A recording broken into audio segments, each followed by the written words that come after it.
Hello दोस्तों, आप सभी का स्वागत है ऑप्ट्यूजर्स पे। तो आप सबके लिए 30 डे स्ट्रैटेजी क्या होगी CUET M economics entrance exam को क्रैक करने की।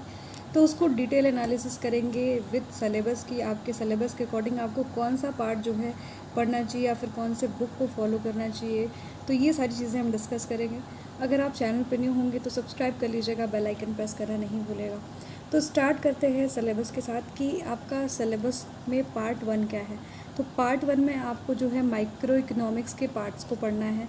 बेसिकली डिमांड क्या है, इलास्टिसिटी ऑफ डिमांड क्या है, डिफरेंट गुड्स का केस ज़रूर देख लीजिएगा। हिग्स एंड स्लट्सकी वेरी इंपॉर्टेंट, एक क्वेश्चन यहाँ से आपका बनता ही बनता है। तो इनको ज़रूर कवर करने की कोशिश करेगा, स्पेशली आपके सब्स्टिट्यूशन इनकम इफेक्ट एंड आपका जो है प्राइस इफेक्ट पे, ठीक है। और आपका टाइप्स ऑफ जो मार्केट है वहाँ से बेसिकली ओलिगोपोली काफ़ी इंपॉर्टेंट है। और तो टाइप्स ऑफ मार्केट की बात कर रहे थे, तो टाइप्स ऑफ मार्केट में हमने बताया कि आप जो है सारे का फीचर देख लीजिएगा और ओलिगोपोली ज़रूर कवर कर लीजिएगा। किंग डिमांड क्या है, कार्टेल फॉर्मेशन क्या होता है, ये सारी चीज़ें।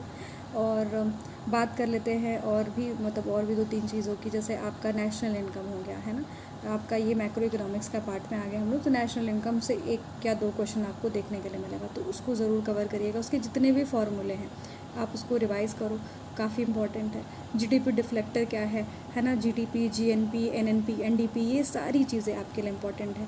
अब हम लोग बात कर लेते हैं कि आपका जैसे कि अब suppose circular flow of economic activity भी आपके में होगा ही, तो आप उसको भी एक बार ध्यान से देख लीजिएगा, पर पूछता नहीं है। अब हम लोग और जैसे आपकी क्लासिकल थ्योरी है ना, जैसे सप्लाई क्रिएट्स ओन डिमांड, किसका कंसेप्ट दिया गया है, ठीक है। किन्स की थ्योरी, किन्स से 2 क्वेश्चन बनेंगे, प्लीज़ उनको ज़रूर कवर कर लीजिएगा। उनकी जितनी भी थ्योरीज़ हैं आपके जो सिलेबस में है उसको।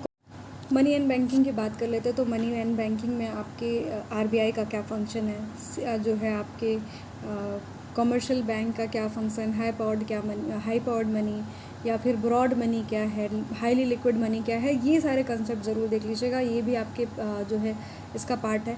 क्वांटिटेटिव थ्योरी ऑफ जो है मनी देख लीजिएगा। फिलिप्स कर्व है ना, कर्व को तो कर्व में मैं 3-4 पॉइंट आपको बता दे रही हूँ कि कौन कौन से आपके कर्व को पढ़ने हैं।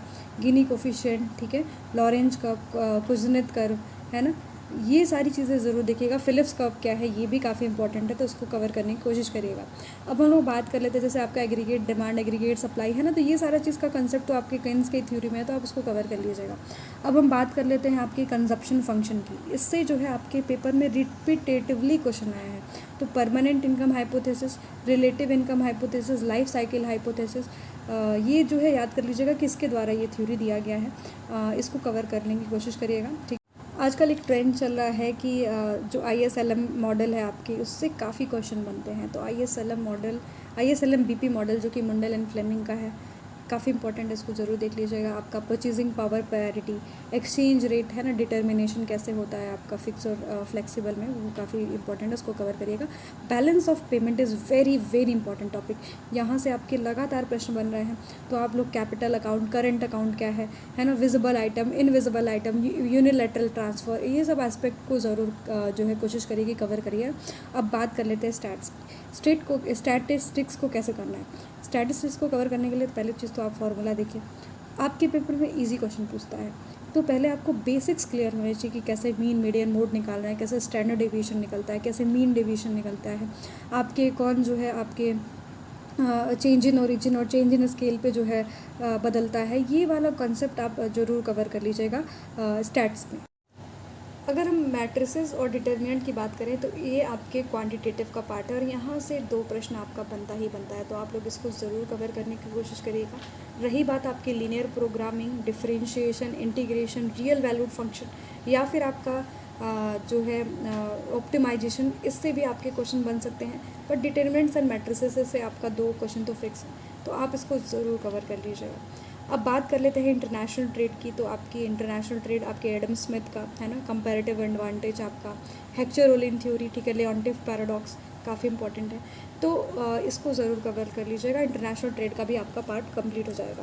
अब हम लोग बात कर लेते हैं आपके पब्लिक इकोनॉमिक्स, एड हुआ है नया। तो पब्लिक इकोनॉमिक्स में अगर आप जो है कितने टाइप्स ऑफ गुड होता है, जैसे मेरिट गुड हो गया है ना, पब्लिक गुड, प्राइवेट गुड क्या होता है, और इंडिया में जो है पब्लिक डेप्ट क्या है ना, फिजिकल फेडरलिज्म क्या है, ये कंसेप्ट आप ज़रूर कवर करने की कोशिश करिएगा।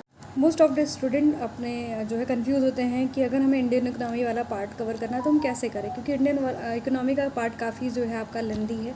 तो आप जो है ज़्यादा से ज़्यादा प्रीवियस ईयर पेपर सॉल्व कर लें, या फिर जो है क्विज़ेस को अटैम्प्ट करें। इकोनॉमिक्स के जितने भी मतलब आपके इंडियन इकोनॉमी के बेसिकली जो क्विज़ दिए रहते हैं आपके क्रोम पे, आप अगर उसको भी अटैम्प्ट करोगे तो आपके लिए काफ़ी हेल्पफुल होगा। ज़्यादा सिलेबस को पढ़ने की ज़रूरत नहीं है इंडियन इकोनॉमी के, पर हाँ बेसिक आइडिया रहे कि कब आपका लैंड रिफॉर्म हुआ है, डी इंडस्ट्रियलाइजेशन डिबेट क्या है ना, ये सारी चीज़ें जो है आप अगर देख लेते हो और अगर आप सॉल्व भी कर लेते हो जैसे आपके कुछ क्विजेस, तो आपको हेल्प करेंगे।